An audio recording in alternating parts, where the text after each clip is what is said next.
అతి తక్కువ వడ్డీ రేట్లకే పొందండి Punjab national bank home loans, car loans. Zero processing fee, zero documentation charges. వెంటనే మీ బ్రాంచ్ ని సంప్రదించండి. భారతదేశ వ్యాప్తంగా 76వ గణతంత్ర దినోత్సవ వేడుకలు ఓ పక్కన ఘనంగా జరుపుకుంటున్నాం. అదేవిధంగా మన దేశంలో ఈ గణతంత్ర దినోత్సవాన్ని ఘనంగా జరుపుకునే క్రమంలో ఈ యొక్క ప్రజలకి మంచి సంకేతాలు ఇవ్వాల్సిన అవసరం ఉంది.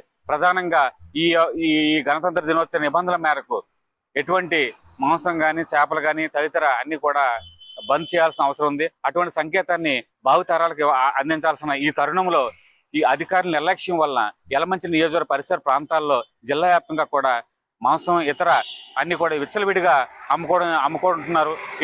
దీనిపైన అధికారులు చర్య తీసుకోవాల్సిన పోగా నిమ్మకి నీరెత్తినట్టు ఉండడం వల్ల రాబోయే తరాలకు రాంగ్ సంకేతం అనేది ఇవ్వడం జరుగుతుంది. కాబట్టి భవిష్యత్తు ఇటువంటి జరగకుండా చూడాలని గనిశెట్టి యేసుదాస్ జిల్లా ఏఐటీసీ కార్యదర్శిగా విజ్ఞప్తి చేస్తున్నాను. యలమంచిలి అసెంబ్లీలో ఉన్న ప్రజలందరికీ ఈరోజు 76వ గణతంత్ర దినోత్సవ శుభాకాంక్షలు. మనకు స్వతంత్రం వచ్చి 76 సంవత్సరాలు గడిచింది కావున, అలాగే దాని నిమిత్తం మన రాజ్యాంగ దినోత్సవంగా గణతంత్ర దినోత్సవాన్ని మన అధికారులు, దేశ ప్రజలు, అలాగే రాజకీయ నాయకులు, అన్ని వర్గాల ప్రజలు కూడా జరుపుకోవడం జరుగుతుంది. ఈ కార్యక్రమం ఎంతో ఘనంగా కూడా దేశం మొత్తం జరుగుతుంది. అలాగే దేశంలో ఉన్న పౌరులు కూడా ఈ కార్యక్రమంలో పాల్గొని జయప్రదం చేసి మన దేశం కోసం, మన దేశంలో ఉన్న ఐక్యత కోసం కూడా ప్రపంచ దేశాలకి తెలియపరచడం జరిగింది. అదే కాకుండా ఈరోజు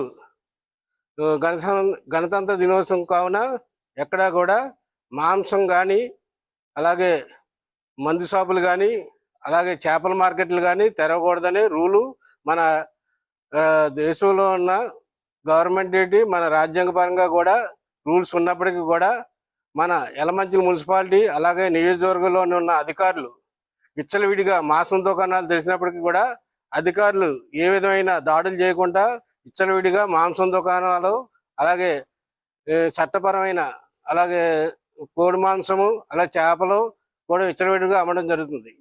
ఈ విషయం జిల్లా కలెక్టర్ గారి దృష్టికి మన బీజేపీ పార్టీ తరఫున మా జిల్లా స్థాయిలో నాయకులు కూడా తెలియపరచడం జరిగింది. ఎందువల్లంటే మాంసం దుకాణాలు ఇట్టి పరిస్థితుల్లో కూడా ఈరోజు తెరవకూడదు.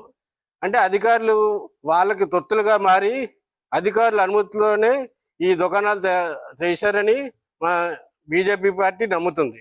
కావున ఇకనైనా అధికారులు కళ్ళు తెరిచి మాంసం దుకాణాలను హెచ్చరించి తగు చర్యలు తీసుకోవాల్సిందిగా భారతీయ జనతా పార్టీ తరఫున కోరుతున్నాం. మరిన్ని వీడియోస్ కోసం ఛానల్ ని సబ్స్క్రైబ్ చేయండి. లేటెస్ట్ అప్డేట్స్ కోసం వాట్సాప్ ఛానల్ ని ఫాలో అవ్వండి. ఆ లింక్ డిస్క్రిప్షన్ లో ఉంది.